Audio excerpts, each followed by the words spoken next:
चलिए, पीके educational live classes में आप सभी किसी का स्वागत है। आज हम लोग 10th क्लास के डिस्कस करेंगे फिजिक्स के रिफ्लेक्शन ऑफ द लाइट, प्रकाश का परिवर्तन को।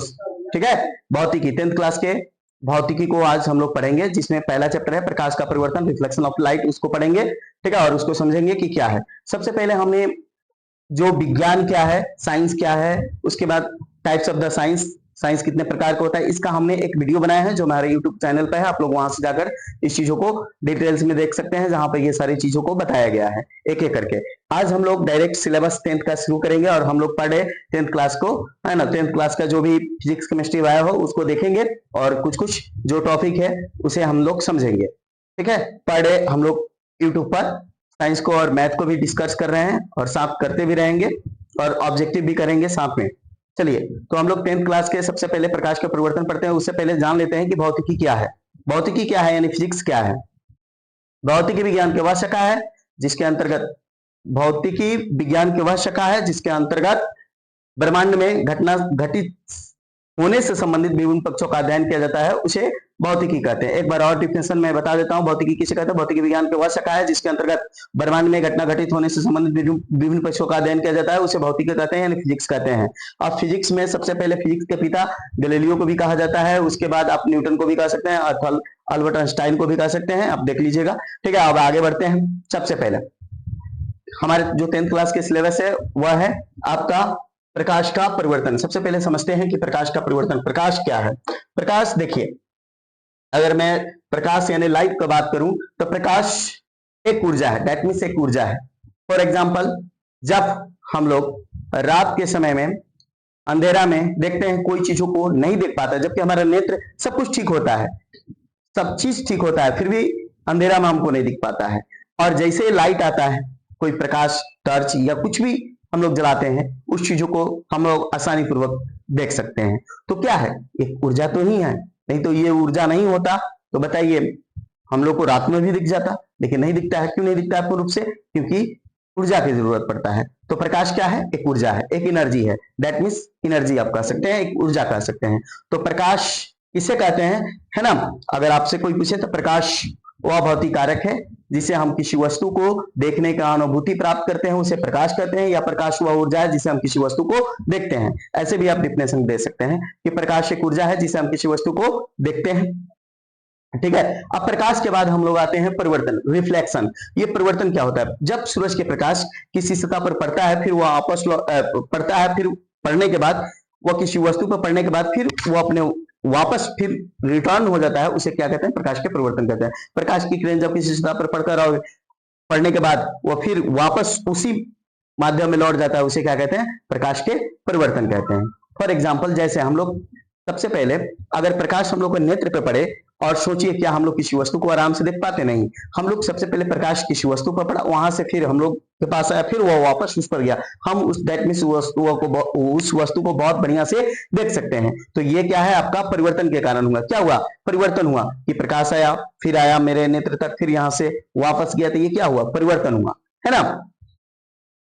चलिए, तो इसके बाद हम लोग प्रकाश के परिवर्तन के पढ़ लिए। प्रकाश के परिवर्तन का नियम भी है, आगे है उसको। सबसे पहले प्रकाश की कुछ खासियत होता है, कुछ गुण होता है, उससे समझ लेते हैं। प्रकाश जो होता है वह एक प्रकार की ऊर्जा होता है। प्रकाश सदैव सीधे रेखा पर गमन करती है, सीधा रेखा पर चलता है।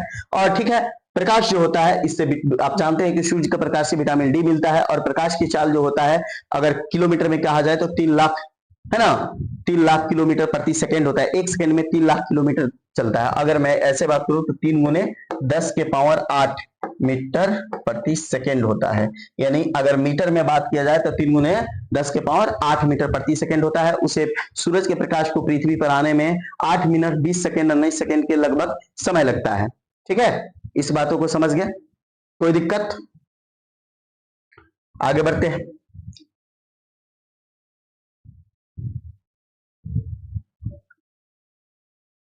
यहां पे सबसे पहले हम लोग समझते हैं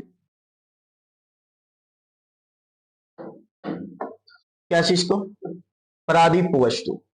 परादीप्त वस्तु वैसे वस्तु होता है जो जलने पर उष्मा ऊर्जा उत्सर्जन करता है, उसे क्या कहते हैं, परादीप्त, यानी परादीप्त वस्तु कहते हैं। जो जलने पर क्या करता है, जैसे सूरज कुछ ना कुछ ऊर्जा देता है, उष्मा देता है। कारण कोई जलते हुआ बॉल ये सब क्या है, ऊर्जा देते हैं, कुछ ना कुछ उष्मा देता है।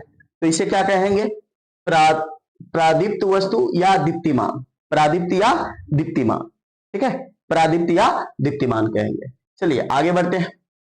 अब है अपरादीप्त वस्तु। अपरादीप्त वस्तु और जिसके आगे लग गया मतलब जो उष्मा का उत्सर्जन नहीं करता है, जो उष्मा उत्सर्जन नहीं दे सकता है, उसे क्या कहते हैं, अपरादीप्त वस्तु, ठीक है, जो प्रकाश का उत्सर्जन नहीं करता है। जैसे चंद्रमा, देखिए आप लोगों को मैं बता दूं, चंद्रमा खुद से उत्सर्जन नहीं होता है, उस पर कोई अपना प्रकाश नहीं है, बल्कि वह सूरज के प्रकाश जब उस पर पड़ता है, पृथ्वी का ये एक उपग्रह भी है, जब उस पर पड़ता है तो वह कहने का अर्थ है चमक उठता है, ठीक है, वही लाइट हम लोगों को दिखाई देता है, हालांकि उसके पास अपना प्रकाश नहीं होता है, इसीलिए चंद्रमा को हम लोग अपरादीप्त वस्तु ही कहेंगे। और उसके साथ साथ ईंट पत्थर ये सब क्या है, अपरादीप्त, दीवार ये सब क्या है, लकड़ी ये सब क्या है, अपरादीप्त वस्तु, ठीक है। चलिए आगे बढ़ते हैं।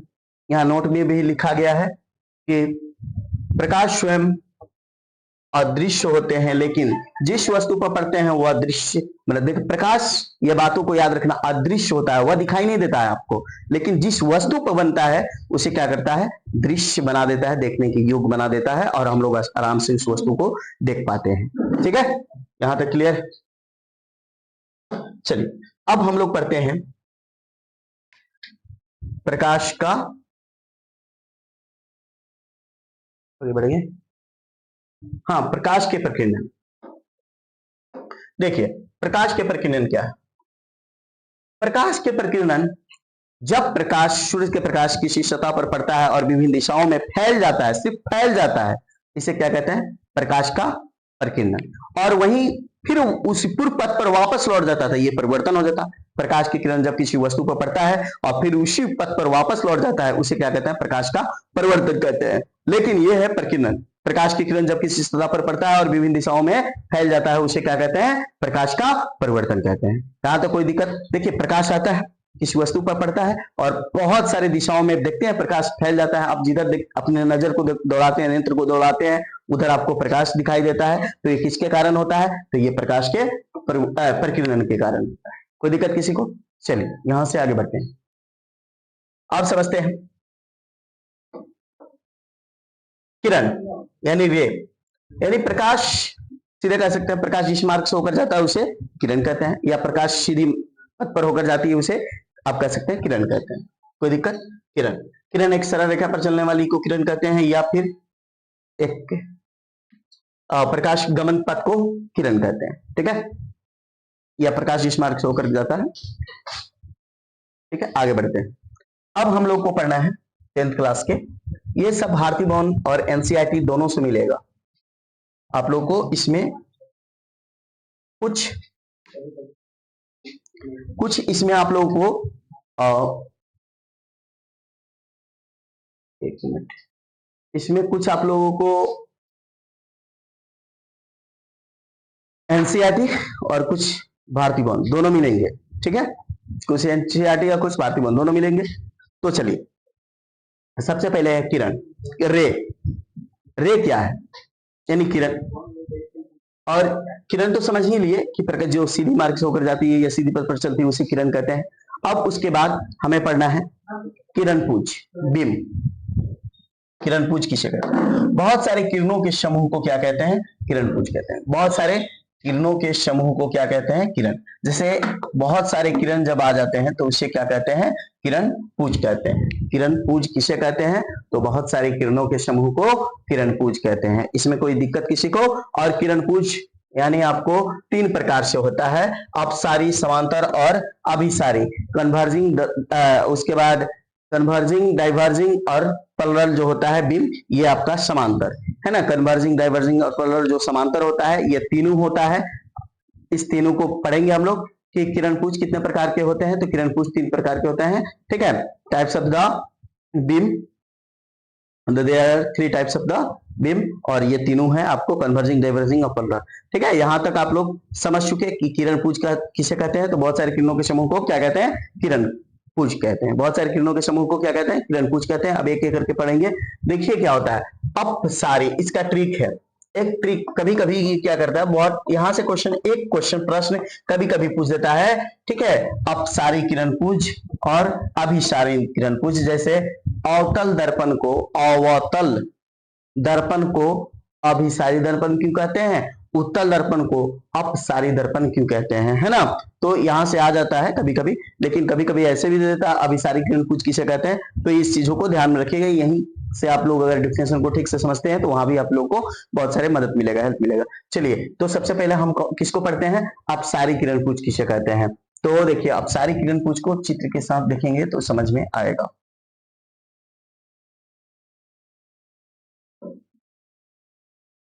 देखिए,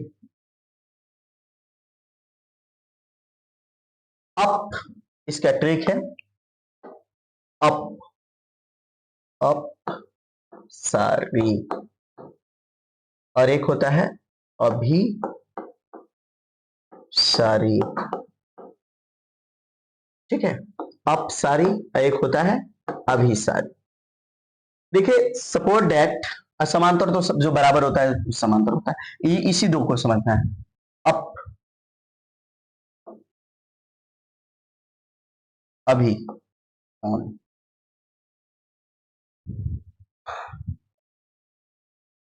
क्या करना है, जब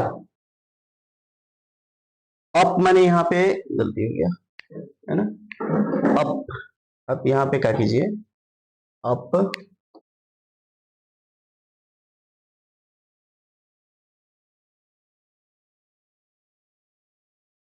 ऑन ऑफ करके समझ लीजिए, ऑन ऑफ है ना, ऑन ऑफ करके समझ लीजिए।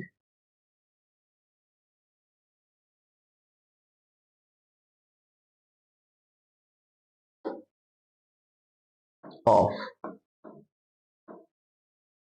ऑन ऑफ करके इसको ट्रिक के साथ समझ लीजिए। जब देखिए, अप सारी, कोई चीजों को कहा जाता है अप कर, यानी है ना, उस चीजों को ठीक से चालू करो। अप यानी जैसे खड़ा हो जाओ, यानी एक जगह बैठे थे वहां से क्या हो जाएगा, खड़ा होने का बात होता है अप।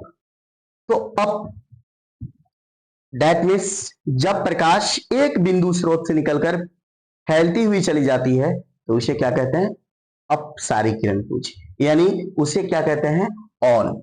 जैसे घर में आपका बोर्ड होगा इलेक्ट्रिसिटी वाला, जब उसमें आप स्विच को ऑन करते हैं तो आपके बोर्ड में जो भी होता है लाइट इलेक्ट्रिसिटी, वो क्या होता है, समस्त तारों में आगे की तरफ बढ़ जाता है, यानी एक जगह से, यानी बोर्ड से निकलकर समस्त घरों में या समस्त आपके तारों में फैल जाता है।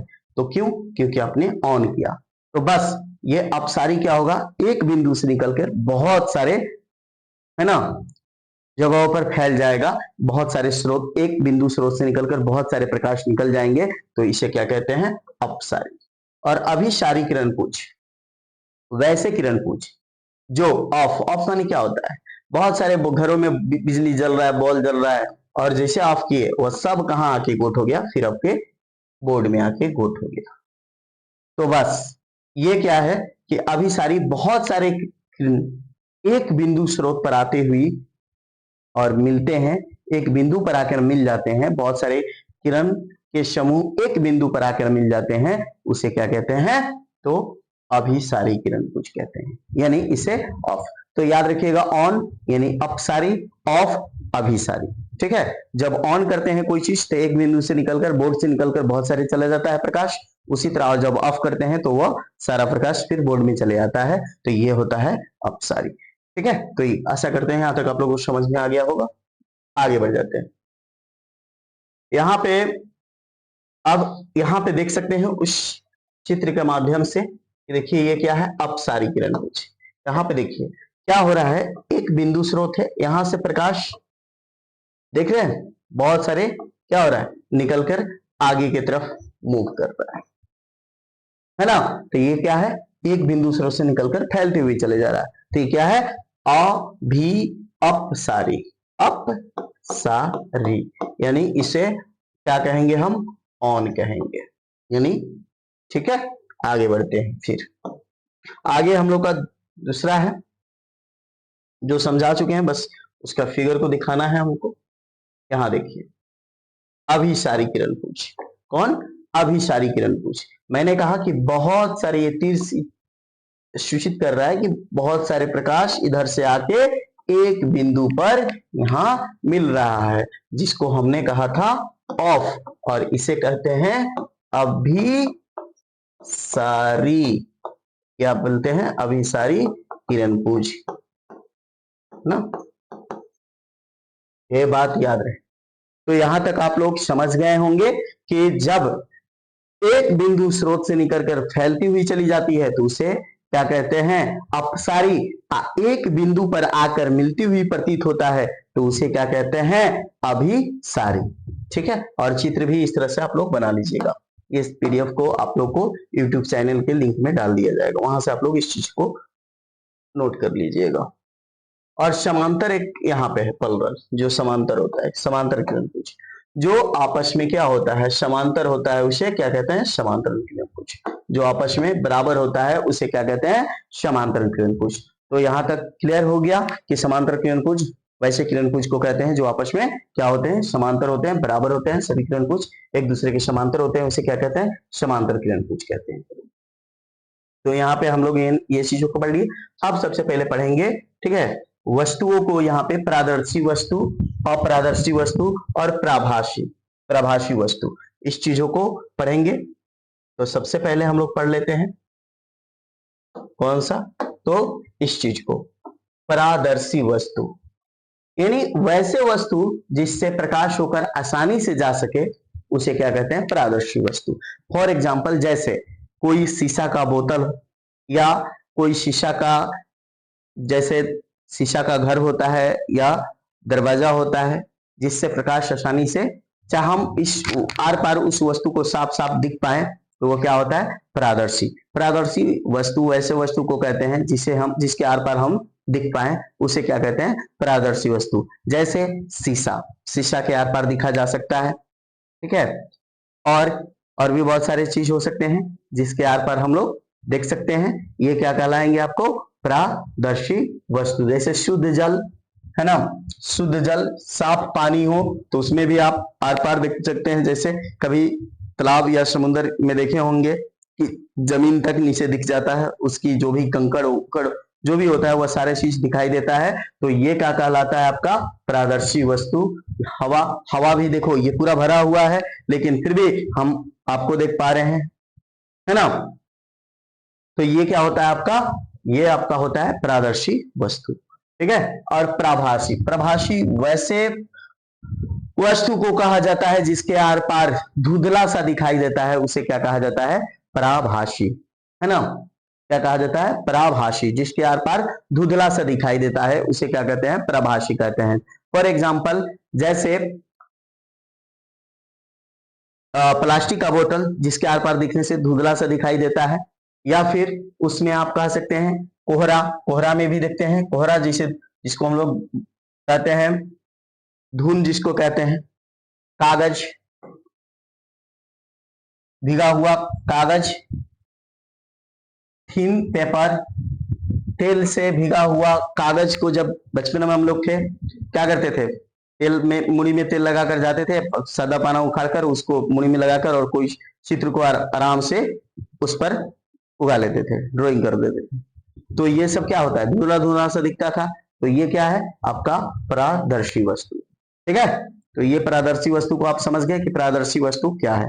जिसके आर पार धुंधला से दिखाई देता है उसे प्रादर्शी वस्तु कहते हैं, जिसका आर पार पूर्ण रूप से दिखाई देता है उसे प्रादर्शी वस्तु कहते हैं। और अप्रादर्शी वस्तु या पदार्थ कह सकते हैं।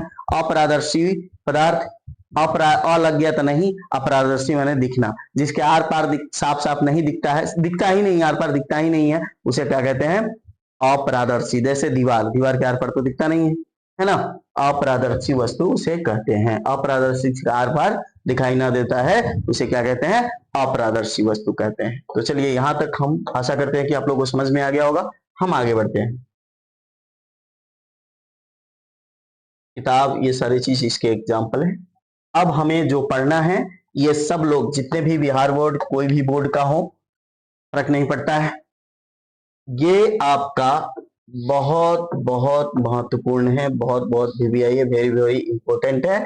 ये आपको हर वो एग्जाम में लगभग देखने को मिल जाता है। 100% आपको प्रकाश का परिवर्तन का नियम क्या है? प्रकाश का परिवर्तन का नियम। यहाँ पर प्रकाश के परिवर्तन, यहाँ पर नियम लिख देते हैं। पहले प्रकाश के परिवर्तन हम समझ चुके हैं, अब हमें समझना है प्रकाश के परिवर्तन का नियम। एक मिनट, थोड़ा इसको आगे बढ़ जाते हैं। यहीं पे हमको समझना होगा, यहीं पे आपको समझना होगा, है ना। यहाँ पे नियम कर लीजिएगा, प्रकाश के परिवर्तन का नियम। ये क्या है? हम लोग पढ़ा रहे, ये तो है प्रकाश का परिवर्तन। मैंने पहले ही बता दिया है कि प्रकाश के परिवर्तन क्या है। जब किसी वस्तु पर पड़ता है फिर वो उसी माध्यम में वापस लौट जाता है, इस घटना को प्रकाश के परिवर्तन कहते हैं। प्रकाश के परिवर्तन किसे कहते हैं? जब प्रकाश की किरण किसी सतह पर पड़ता है और फिर उसी दिशा में वापस लौट जाता है, इस घटना को प्रकाश के परिवर्तन कहते हैं। ये तो पहले ही बता चुके हैं। अब हमें पढ़ना है प्रकाश के परिवर्तन के नियम को पढ़ना है। क्या पढ़ना है? प्रकाश के परिवर्तन का नियम, है ना।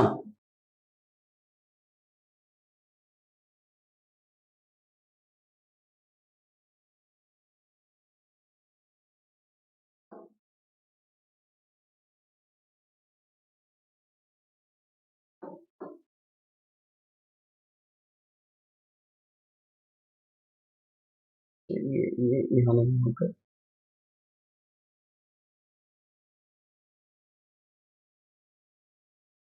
मिनट पर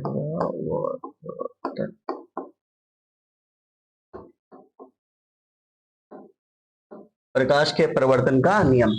देखिए, प्रकाश का परिवर्तन का नियम को हम लोग को समझना है। प्रकाश के परिवर्तन का नियम क्या है? ये बहुत महत्वपूर्ण है, बहुत बहुत महत्वपूर्ण है, बहुत भी आई है। 100% ये क्वेश्चन आपको देखने को लगभग बोर्ड एग्जाम में देखने को मिल ही जाता है। इसीलिए आप लोग इस चीजों को ध्यान से देखिएगा, प्रकाश के परिवर्तन का नियम को।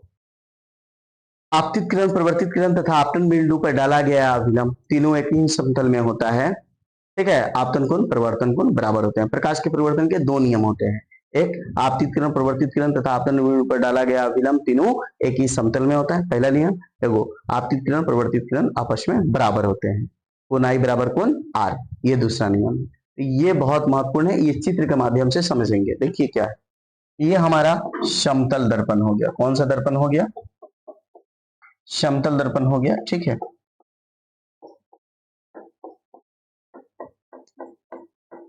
और इस समतल दर्पण से हमारा एक प्रकाश आया यहां, जिसका नाम हुआ, है ना, आपतित किरण। क्या नाम हुआ?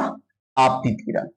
और फिर यहां से रिफ्लेक्ट किया तो ये वापस चला गया, तो इसे कहेंगे प्रवर्तित किरण। आपतित किरण और परिवर्तित, आया तो आपतित, गया तो परिवर्तित। यहाँ पे एक अभिलंब बना। कौन, क्या बना? अभिलंब, जो काल्पनिक होगा, अभिलंब बना। ये समतल दर्पण, ये आपतित किरण, ये परिवर्तित किरण, ये अभिलंब। यहाँ पर कोण बना, है ना, आई।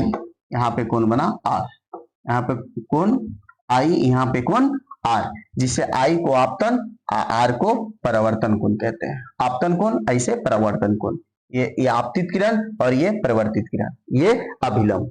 ठीक है, तो बस यही चीजों को हम लोग को बताना है। देखिए, आपतित किरण, परिवर्तित किरण आपतन बिंदु पर, ये यहाँ पर जो डला है इसे क्या कहेंगे? आपतन बिंदु।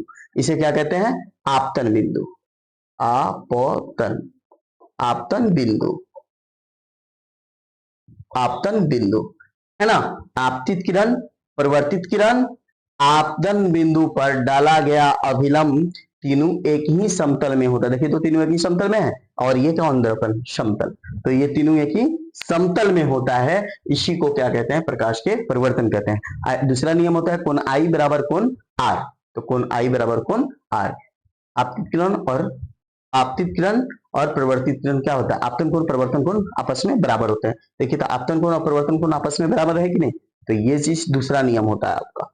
ठीक है, तो यहां तक ऐसा करते हैं, समझ गए। जब भी इसका डेफिनेशन लिखिएगा प्रकाश के परिवर्तन का, तो वहां पे आप लोग, है ना, प्रकाश के परिवर्तन का ये नियम नहीं है भाई, ये तो है ही नहीं, ये तो प्रकाश के परिवर्तन है सिर्फ, है ना। प्रकाश के परिवर्तन का नियम मैं बोला हूं, उसे आप लोग लिख लीजिएगा।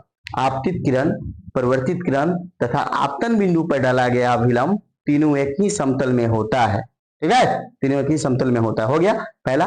दूसरा, आपतन कोण, परिवर्तन कोण आपस में बराबर होते हैं, ये दूसरा नियम। ठीक है, यहां तक कोई दिक्कत? इसको आप लोग लिख लीजिएगा, और जब ये डिफिनेशन लिखा जाता है तो ठीक उसके नीचे ये चित्र को बनाना पड़ता है, इस डायग्राम को बनाना पड़ता है, ड्रॉ करना पड़ता है फिजिक्स में, ताकि आपको 2 मार्क्स का हो तो 2 मिलेगा, जितना भी मार्क्स हो उसमें फुल में फुल मिलेगा। डिफिनेशन दोनों लिखने के बाद आपको ये चित्र बनाना पड़ेगा। ठीक है, फिजिक्स में। चलिए तो यहां से आगे बढ़ते हैं।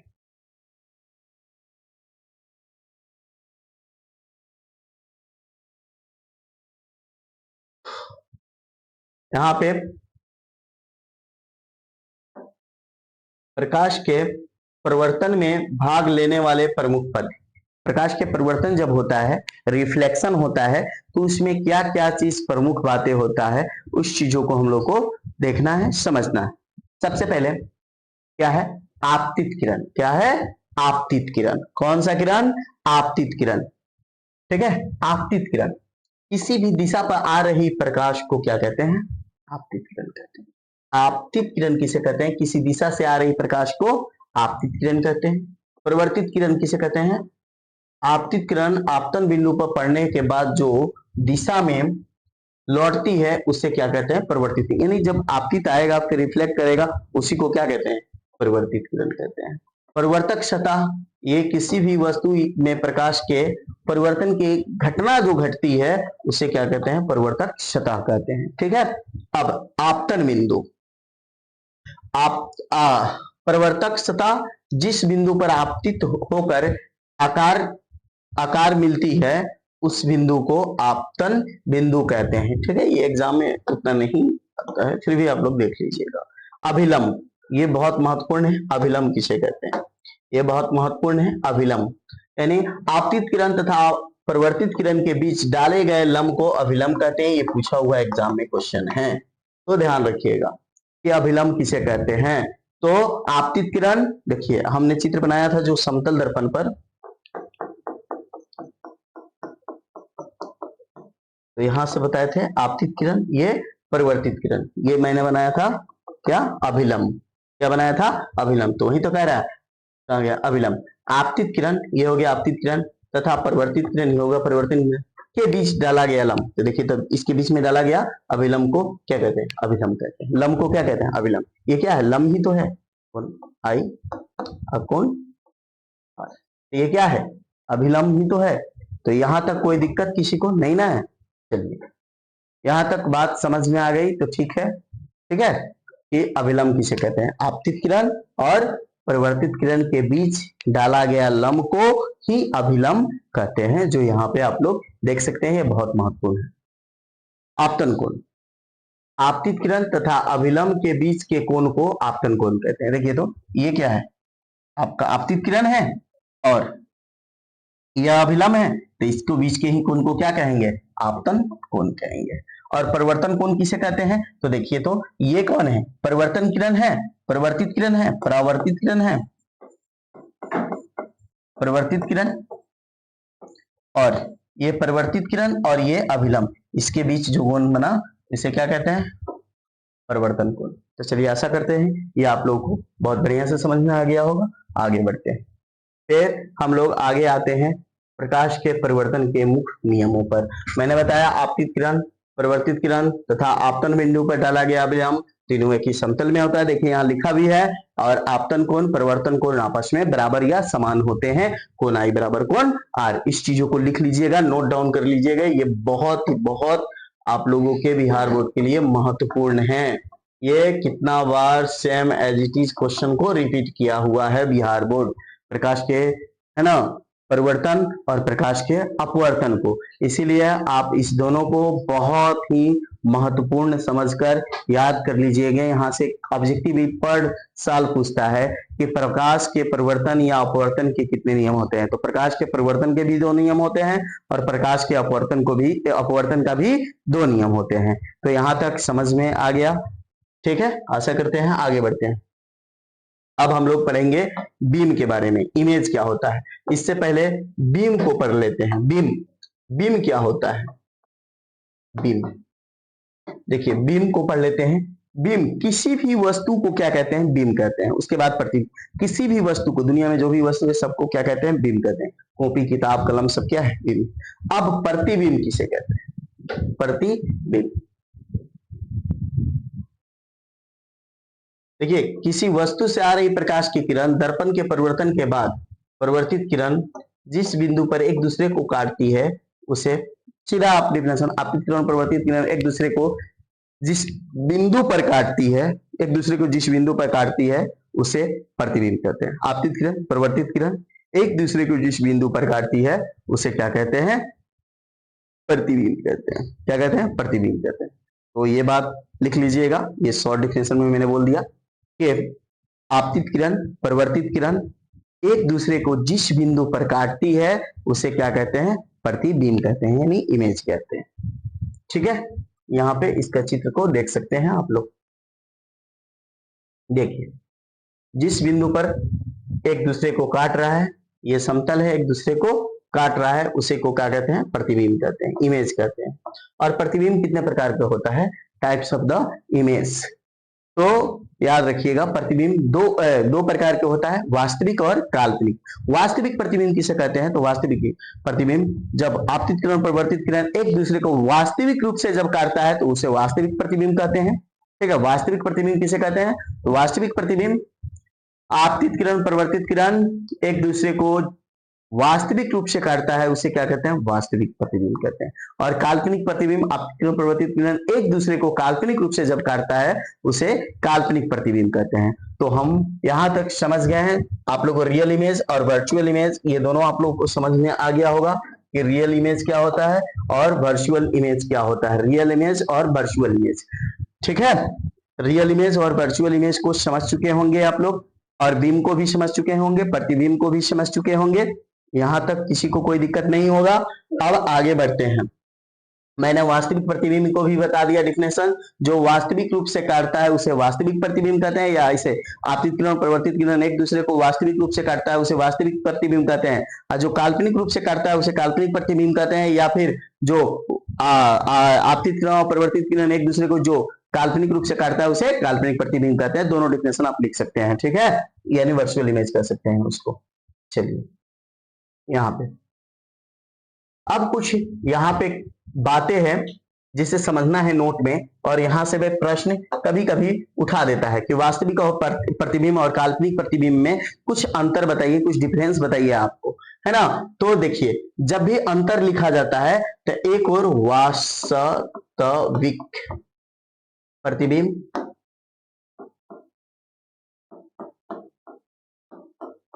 एक और काल्पनिक, है ना।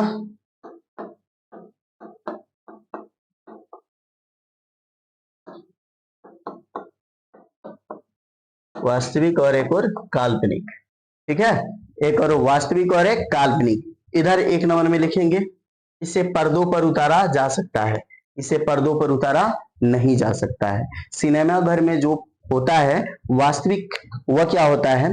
रियल इमेज होता है ना। उसे आराम से हम लोग क्या करते हैं? पर्दों पर उतारा जा सकता है, और काल्पनिक प्रतिबिंब को पर्दों पर उतारा नहीं जा सकता है। उसके बाद वास्तविक प्रतिबिंब जो होता है ये वास्तविक रूप से काटता है, जबकि काल्पनिक रूप से काटता है। उसके बाद वास्तविक प्रतिबिंब को हम कह सकते हैं कि इसमें जो होता है वास्तविक प्रतिबिंब कौन बनाता है? तो ये वास्तविक प्रतिबिंब आपको अवतल दर्पण बनाता है, जबकि काल्पनिक प्रतिबिंब उत्तल दर्पण बनाता है। इसमें प्रतिबिंब जो बनता है बड़ा बनता है, इसमें जो प्रतिबिंब बनता है छोटा बनता है। तो ये सारे आपका इसका क्या है? अंतर है। कम से कम तीन, मतलब अंतर में कम से कम 3 लिख सकते हैं, ज्यादा जितना भी लिखना चाहे लिख सकते हैं, लेकिन कम से कम 3 2 लिख सकते हैं, लेकिन कम से कम 3 ज्यादा बेहतर होगा। 3 लिखिएगा तो ना ज्यादा ना कम होगा, 2 लिखिएगा तो कम हो सकता है, इसलिए आप ज्यादा कोशिश कीजिएगा कम से कम 3 अंतर दे पाए, ठीक है। तो ये बातों को समझ चुके आप लोग, यही दिया है यहाँ पे, ठीक है। और काल्पनिक प्रतिबिंब को सदैव सीधा अपेक्षा और दर्पण के पीछे बनता है। ये काल्पनिक प्रतिबिंब ये क्या बनता है? पीछे की ओर बनता है, और क्या वास्तविक प्रतिबिंब उल्टा और दर्पण के आगे बनता है और ये दर्पण के पीछे बनता है। ये नोट में बातों को याद रखना है कि वास्तविक प्रतिबिंब कहाँ पड़ता है, तो दर्पण के आगे बनता है और काल्पनिक प्रतिबिंब दर्पण के पीछे बनता है। ये बहुत बहुत महत्वपूर्ण बातें हैं, इसे याद रखना। देखिए सबसे पहले मिरर यानी दर्पण किसे कहते हैं, ठीक है, दर्पण किसे कहते हैं इसी को समझकर और हम लोग इसके नेक्स्ट जो पार्ट होगा पार्ट 2 उसे नेक्स्ट उसमें पूरा संपूर्ण रहेगा लगभग में, या फिर ज्यादा ज्यादा देर का वीडियो होगा तो फिर देखने में भी मजा नहीं आएगा, इसलिए इसे 2-3 पार्ट में करके पूरा को पूरा एकदम बढ़िया से विश्लेषण करके समझा दिया जाएगा फिजिक्स को, ताकि आपको कोई कहीं से भी कोई दिक्कत ना हो, एग्जाम में बहुत बढ़िया से लिख पाए आप फिजिक्स को। ठीक है, तो यहाँ पे समझिए दर्पण किसे कहते हैं, मिरर किसे कहते हैं। तो दर्पण जो निश्चित नियमों के अनुसार प्रकाश का परिवर्तन करता है, जो निश्चित नियमों के अनुसार प्रकाश का परिवर्तन करता है उसे क्या कहते हैं, दर्पण कहते हैं। क्या कहते हैं, दर्पण कहते हैं। तो दर्पण का डिफिनेशन आप लिख सकते हैं, जो निश्चित नियमों के अनुसार प्रकाश का परिवर्तन करता है उसे दर्पण कहते हैं। ठीक है, और यहाँ पे दर्पण का उसके बाद देखिए ये क्या है, आपको आसानी से रंजित होता है उसे दर्पण कहते हैं। वो बताइए, हमने बोल दिया जो निश्चित नियमों के अनुसार प्रकाश का परिवर्तन करता है उसे दर्पण कहते हैं। दर्पण 3 प्रकार का होता है, ठीक है, एक होता है समतल दर्पण प्लेन मिरर, एक स्फेरिकल मिरर यानी गोलीय दर्पण, एक होता है परवलयीय दर्पण। ठीक है, कौन दर्पण, परवलयीय दर्पण। 3 होता है, एनसीईआरटी में 3 है, भारतीय भवन में 2 ही जिक्र है, एक दर्पण, एक समतल दर्पण, एक गोलीय दर्पण। लेकिन एनसीईआरटी में तीसरा का भी जिक्र है, परवलयीय, है ना, परवलयीय ऐसे करके होगा, परिवलीय दर्पण। ठीक है, ये 3 प्रकार के होता है दर्पण। ठीक है, तो सबसे पहले समतल दर्पण को पढ़ते हैं। दर्पण कितने प्रकार के, कोई आपसे पूछेगा टाइप्स ऑफ द मिरर, तो बोलेंगे there are 3 types of the, क्या बोलेंगे, मिरर 3 प्रकार के होता है, और ये तीनों का नाम बता देंगे, समतल दर्पण, गोलीय दर्पण और परवलयीय दर्पण, परवलयिक दर्पण। और तीनों दर्पण का हो गया। अब सबसे पहले हम पढ़ेंगे यहाँ पे समतल दर्पण किसे कहते हैं। समतल दर्पण को सबसे पहले समझ लेते हैं, तो फिर दूसरा पढ़ेंगे। समतल दर्पण वैसे दर्पण जो जिसका परिवर्तन सतह समतल होता है उसे समतल दर्पण कहते हैं। समतल दर्पण किसे कहते हैं, तो वैसे दर्पण जिसका परिवर्तन सतह समतल हो उसे समतल दर्पण कहते हैं। ठीक है, दर्पण किसे कहते हैं, जो निश्चित नियमों के अनुसार प्रकाश के परिवर्तन करता है उसे दर्पण कहते हैं। दर्पण कितने प्रकार के होते हैं, 3 प्रकार के होते हैं, एक समतल दर्पण, एक गोलीय दर्पण, एक परवलयिक दर्पण। अब आपसे सबसे पहले पूछा जाएगा समतल दर्पण किसे कहते हैं, तो समतल दर्पण जिसका परिवर्तन सतह समतल होता है उसे समतल दर्पण कहते हैं। इस चीजों को ध्यान में रखना। गोलीय दर्पण को भी समझ लेते हैं साथ साथ। गोलीय दर्पण वैसे गोलीय दर्पण जो किसी खोखले गोले का भाग होता है उसे क्या कहते हैं, गोलीय दर्पण। जो कोई खोखला गोला का एक भाग होता है उसे क्या कहते हैं, गोलीय दर्पण कहते हैं। ठीक है, और परवलयीय दर्पण जो होता है वो उसके द्वारक पर निर्भर करता है ना। वैसे दर्पण जो समतल होता है या बराबर होता है उसे समतल दर्पण, और समतल दर्पण का चित्र ये वाला है, देख पा रहे हैं यहाँ पे समतल दर्पण का चित्र। अब आगे बढ़ते हैं, यहाँ पे समतल दर्पण का विशेषता है उसे हम बताएंगे। सबसे पहले हम आपको बता देते हैं समतल दर्पण की विशेषता के पहले आपको बता देते हैं, यहाँ पे छूट रहा है,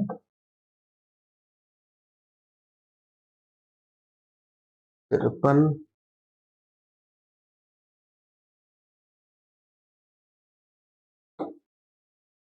गोलीय दर्पण।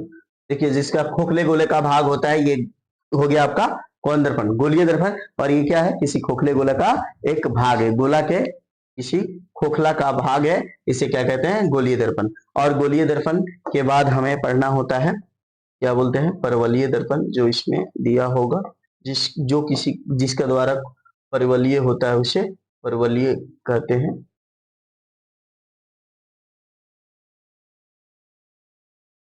इसमें होगा, चलिए बता ही देंगे, लिख देंगे इसका, चाहे आप लोग लिख लीजिएगा।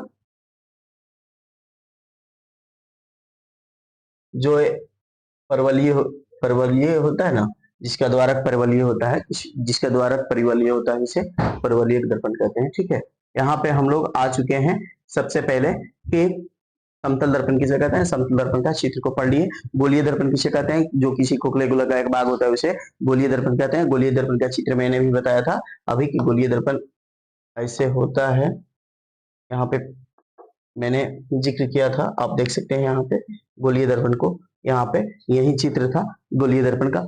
और उसके बाद परवलयिक दर्पण जो होता है, जिसका द्वारक जो होता है परवलयिक होता है, उसे परवलयिक कहते हैं। और यहाँ तक हम लोग समझ चुके हैं। अब इसके बाद गोलीय दर्पण का प्रकार होता है। सबसे पहले दर्पण कितने प्रकार के, तो दर्पण 3 प्रकार के। अब दर्पण के बाद कौन आता है, तो गोलीय दर्पण। समतल दर्पण की विशेषता को पढ़ना है, अभी बाकी है। और उसके बाद आपको समतल दर्पण का उपयोग तो पढ़ना है। और समतल दर्पण के उपयोग जैसे आप जानते हैं कि उस गाड़ी के जो ड्राइवर के आगे वाला शीशा होता है, ट्रक बस कोई भी, वो क्या चीज का बना होता है, समतल दर्पण का बना होता है। या किसी का एटीएम या फिर कोई घर होता है शीशा का, वो भी समतल दर्पण का होता है। और वो कुछ लोग शीशा का भी घर में समतल दर्पण दोनों ओर से दिख जाता है, वैसे लगाते हैं, तो वो भी समतल दर्पण का होता है। कुछ ऐसे दिखने को मिल जाता है। तो इस चीज को समझ लिए, इसका उपयोग, इसकी विशेषता को समझ लेंगे। और उसके बाद हम बता दें गोलीय दर्पण का प्रकार। गोलीय दर्पण भी आपको, गोलीय दर्पण का प्रकार कितना होता है, तो 2 होता है। गोलीय दर्पण कौन कौन होता है, तो गोलीय दर्पण आपका होता है, एक होता है उत्तल दर्पण और एक होता है अवतल दर्पण। एक होता है उत्तल दर्पण, एक होता है अवतल दर्पण, जिसे हम लोग नेक्स्ट वीडियो में उत्तल और अवतल के बारे में पूर्ण रूप से चर्चा करेंगे, उसके उपयोग के पढ़ेंगे, उसके अंतर पढ़ेंगे। अपसारी दर्पण को क्यों कहा जाता है, अपसारी दर्पण को, अपसारी दर्पण को क्यों उत्तल दर्पण कहा जाता है, और अभिसारी को अवतल दर्पण कहा जाता है। ठीक है, ये सारी चीजों को नेक्स्ट वीडियो में पढ़ेंगे और वहां पे पूर्ण रूप से समझेंगे। आप लोग कमेंट करके इस सारी चीजों को बताइएगा कि आप लोगों को क्या ये समझ में पूर्ण रूप से आया या नहीं आया। और जो भी दिक्कत हो या कोई संबंधित इसमें कोई दिक्कत हो तो वहां से आप लोग पूछ सकते हैं। चलिए फिर मिलते हैं नेक्स्ट वीडियो में। चलिए बाय।